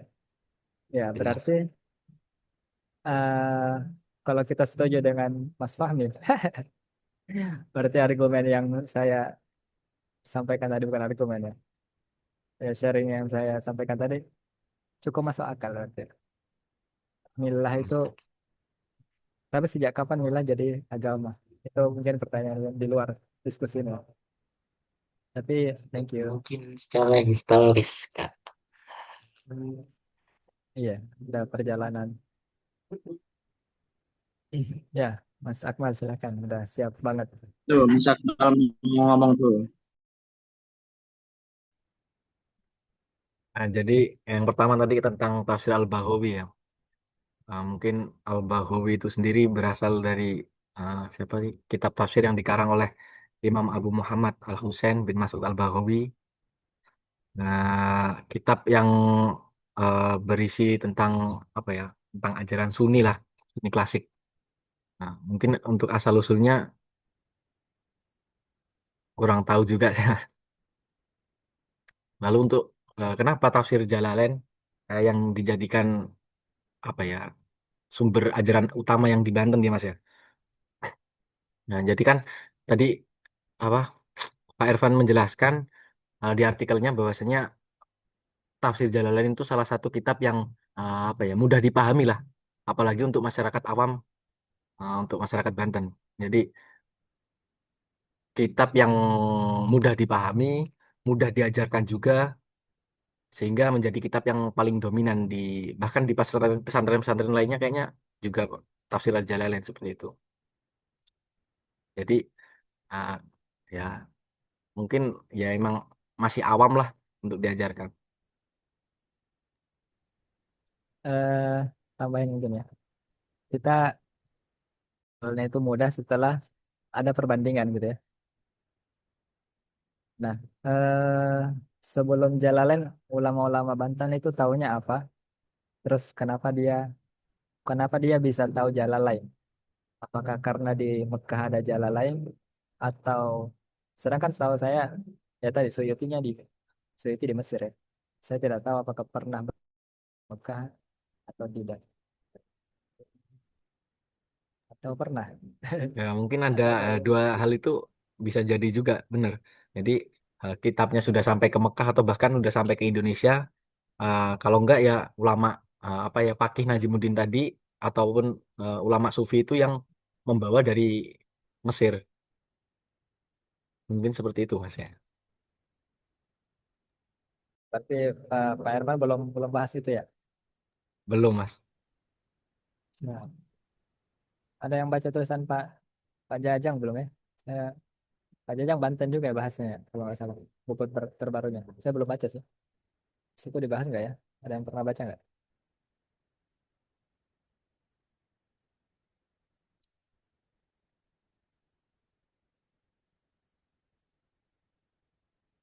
Pak, ya. Thank you Akmal. Ya Berarti ada Mas. kemungkinan itu tadi. Jalannya sudah beredar di Mekah atau Saudi waktu ulama-ulama belajar di Saudi atau di India atau di satunya tadi Persia ya.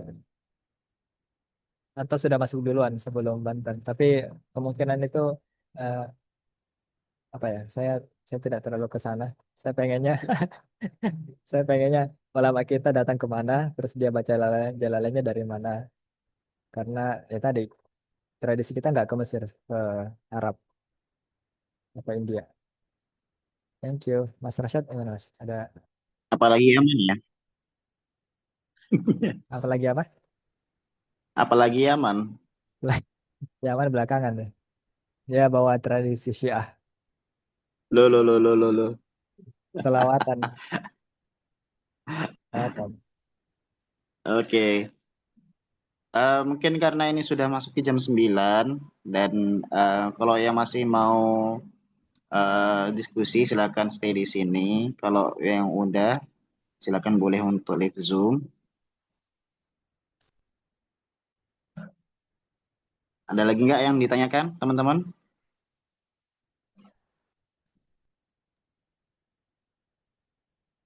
Aku masih Arsya mau ini kayaknya nanya. di mana Arsya? Mati lampu dia. Seron, mati Oh, lampu mati dia. lampu. Apa? Enggak, ini per lightningan. Perlekningan ya salah sudah seprepare itu mas agak nanya sih. Tadi aku mau ini apa mau mau nanya tentang soal apa tentang ada mutarodub ya kaidahnya Bintu Syati itu. Soalnya sempat pernah baca-baca juga terkait ada mutarodub itu. Yang aku bingungin ini sejak apa? Sejak dari kapan gitu kaidah ada mutarodub dalam kan kalau gak salah ya ada mutarodub itu udah jadi masuk kaidah tafsir bagi beberapa golongannya gitu termasuk Bintu Syati katanya itu sebelum Bintu Syati itu katanya apa terkait apa terpengaruh oleh pemikiran suaminya ya, itu Amin Akhuli. Nah itu kok ap- pertanyaannya gimana ya? Sejak kapan sih kaidah Adamu Taradub itu digaungkan itu atau dimulai apa ya dikampanyekan gitu?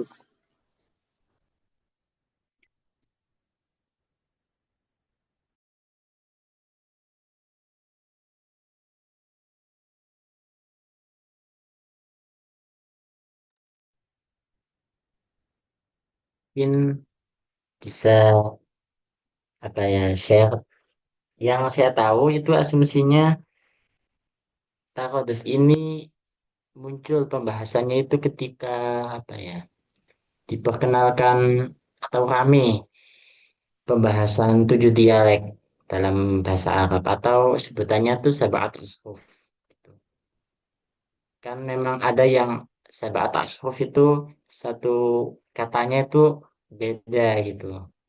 Bukan biasanya kan ada yang cuman yang kita kenal di Al-Fatihah Maliki dengan Maliki gitu. Ada yang lebih bahkan mengganti yang lain. Nah, itu dari situlah muncul pembahasan-pembahasan tentang taroduf. Gitu, Mas. Kurang lebihnya.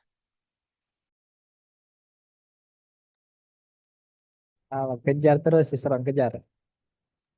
Ya, cuman ya apa ya terkait kaidah ini tuh kan kaidah Adamu Taradub secara baku itu belum terumuskan ya. Nah itu yang setauku ya dari beberapa kitab ulumul Quran itu belum terumuskan kaidah Adamu Taradub. Cuman beberapa kayak Aminah Huli, Bintu Syati itu ya Bintu Syati lah khususnya itu termasuk orang itu termasuk tokoh atau yang apa yang kekeh ya bilang bahwa di Al-Quran itu gak ada taraduf, semuanya punya punya makna khususnya spesifik masing-masing sesuai konteks ayat gitu.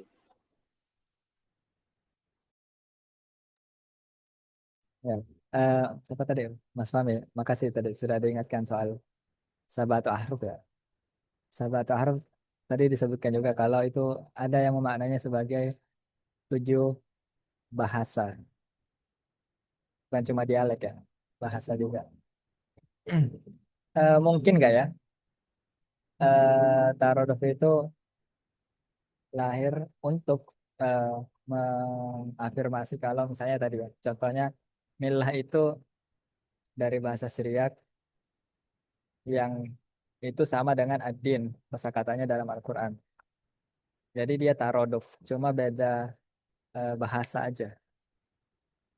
Untuk menggaungkan kalau Al-Quran itu tidak 100% bahasa Arab. Dengan menganggap kalau kata milah itu adalah Syriak, berarti tarodov beneran ada. Gimana?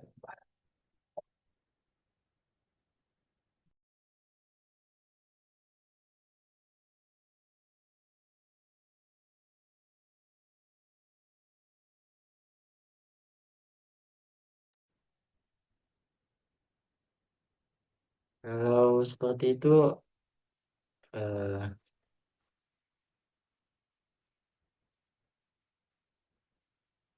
apa ya?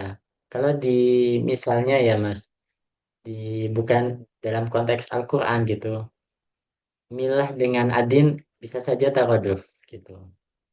Kalau di Al-Quran sendiri itu ada apa ya konsep ijaznya seperti itulah yang apa ya membuat Bintu Syati ini nggak yakin itu tawaduf gitu. Milah dan Adin itu tawaduf. Ya ada konsep ijaz itu tadi. Nggak mungkin Allah itu Gusti Allah memfirmankan dengan pemborosan kata gitu. Nah itulah yang apa ya meyakinkan ya masuk akal juga gitu pendapat beliau. Kalau di teks lain misalnya dihadirkan milah dengan Adin, saya bisa yakin itu tawaduf. Oke, kalau kita bahas ke pemborosan kata ya, argumen soal nggak mungkin ada pemborosan kata. Kita bisa hitung ada seberapa banyak kalimat qul hatu burhanakum atau ya ayuhan nas atau banyak frasa-frasa yang berulang berkali-kali gitu ya. Eh, itu gimana? Kalau argumennya cuma demi tidak ada pemborosan kata kan. Kul satu burhanakum, Baqarah ada, terus nanti pakainya ada juga, atau kalimat apa lagi tuh yang banyak berulang. Kalau ini kita bakal kesulitan kalau kita memahami ijaz sebagai mukjizat, mukjizat keanehan atau seperti apa. Tapi kalau kita pahami ijaz adalah keunggulan,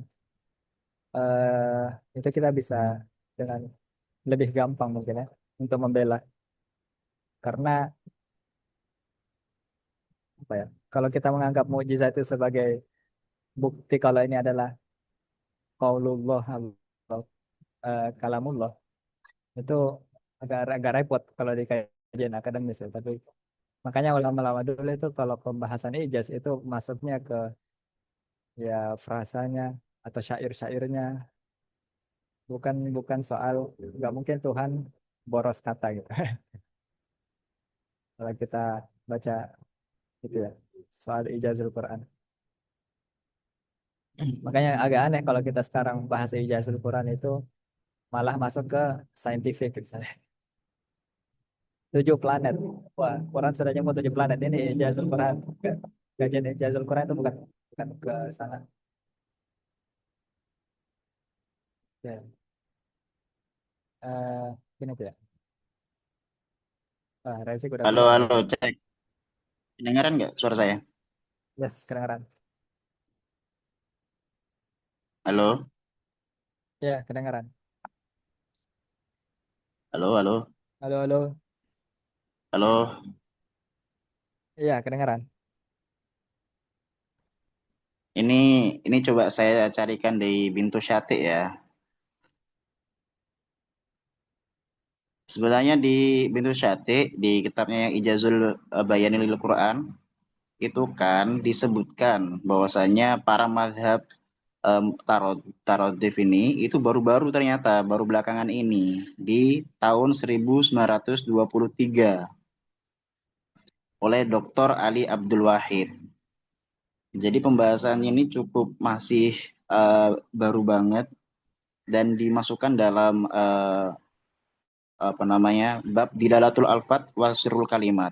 Jadi mereka mengatakan bahwasanya salah satu mukjizat Al-Quran itu adanya makna taroduf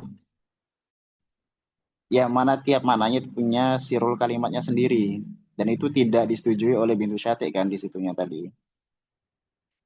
Sebenarnya tidak ada yang taroduf, tapi tiap kalimat itu benar-benar ada maknanya sendiri.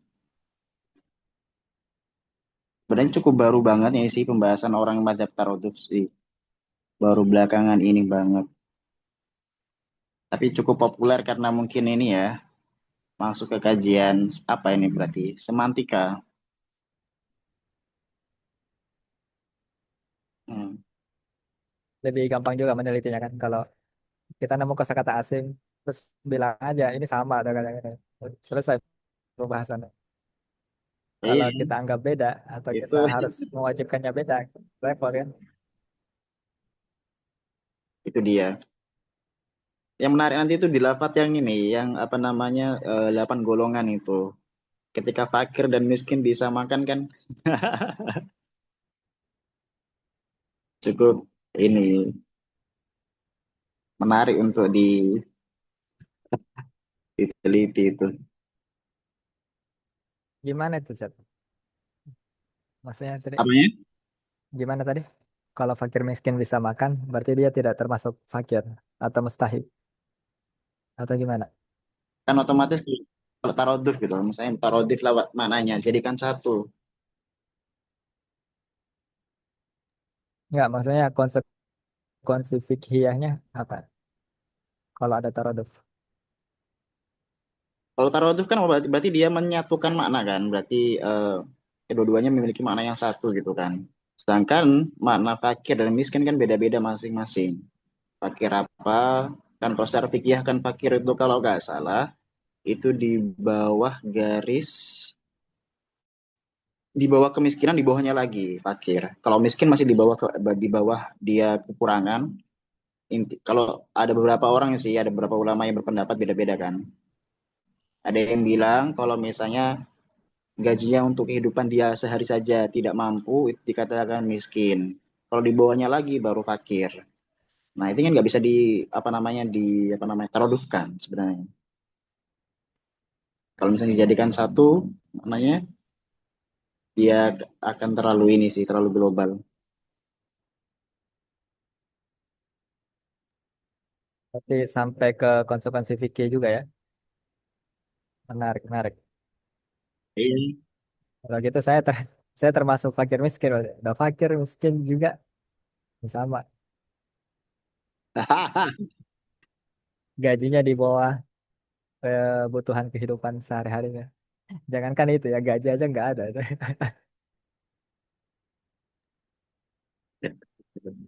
Please, pembahasan personal jangan dibawa ke diskusi ya. Yang lain jadi tersinggung ini.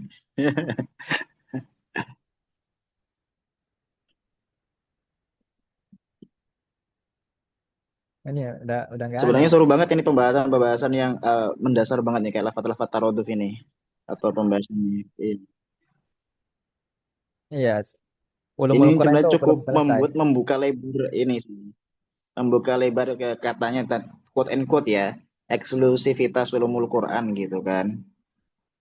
Banyak melalui jalur-jalur pembahasan ulumul Quran yang apa namanya direkonstruksi kembali bahasanya kan. Kayak cabang dari siakul Quran itu kan sebenarnya bisa masuk ke hermeneutik. Siak kan ada siak yang apa dua jenis itu. Lafzi. Siak yang kalam sama siak yang tahziyat itu. Kan sama aja pembahasan apa namanya bagaimana historikal atau istimainya seorang mufasir dan ketika Quran diturunkan. Tapi beda ini aja apa namanya peluangnya Iya, di situ para ini ya para scholarnya di situ kan. ulumul Quran itu masih sangat sangat sangat terbuka untuk dibahas. Tarodov tadi Hmm. Ujung Nazoir sama terus ternyata tadi baru-baru aja tuh booming soal Tarodov abad 20 ya, 19-an, 1900-an berarti.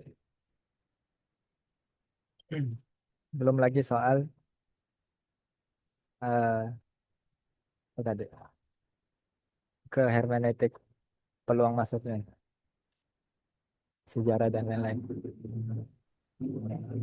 Ini Mas Fahmi nih yang bakal meneruskan nanti nih jualan tarot div ini. Ya, Eh, Lebih itu menarik ke iya pragmatik. semisal itu semisal dibawa terus tiap semester itu tanyakan sama dosen diperdebatkan terus sampai jadikan skripsi bagus tuh Mas. Cakep tuh Oke. perdebatan. Iya itu kan baru-baru aja itu. Antum bagian setuju atau tidak setujunya itu nanti. Ajib tuh. udah deklarasi tadi, nggak setuju dia. Bagus Ya bagus. masuk golongan bintu syati. Dikawal dikawal dikawal. Iya, Mas. Di Ustro nih kayaknya setujuin bagian setuju taruh ini ya. Apa tuh iya kayak kayak masih masih ya udah sih gitu kan kalau taroduk ya taroduk juga nggak jadi masalah gitu kan. Nah, itu kalau aku pribadi ya gitu kan karena mungkin orangnya nggak terlalu paham sastra Arab ya gitu. Bisa jadi nih dengan keahlian Bintu Syati sebagai seorang ahli sastra Arab tuh melihat di situ ada loh ijaz lugawinya atau ijaz bayaninya di situ. Ya kalau aku pribadi sih lihatnya ya sebagai warga Indo ya gak apa-apa. Selain warga Indo, kamu juga orang beriman.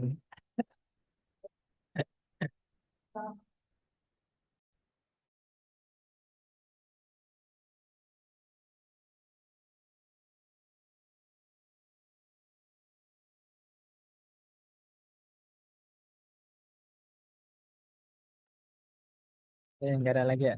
Kalau enggak, kita off record dulu. Baca. Oke oke oke. menarik untuk dikaji lagi ini. Banyak ini apa namanya? Harusnya dikatalogkan itu seru itu. Maksudnya beberapa kajian ulumul Quran yang sering apa namanya direkonstruksi sama scholars apa aja, kemudian dikaji satu persatu itu menarik itu. Bahasanya siapa yang paling kuat kita ya, kuat-kuatan. Tapi menarik juga untuk dikaji itu. Thank you semuanya ya, yang masih stay di sini ya, para scholar, calon scholar juga di sini nih nanti. Oke, thank you, selamat thank you Fahmi, Hari, dan Hisnu, dan Kak Fauzi juga. Ya, oke, thank you semuanya, dan selamat istirahat. Kalau yang istirahat, kalau yang beraktivitas, selamat beraktivitas. Saya akhiri, Assalamualaikum warahmatullahi wabarakatuh.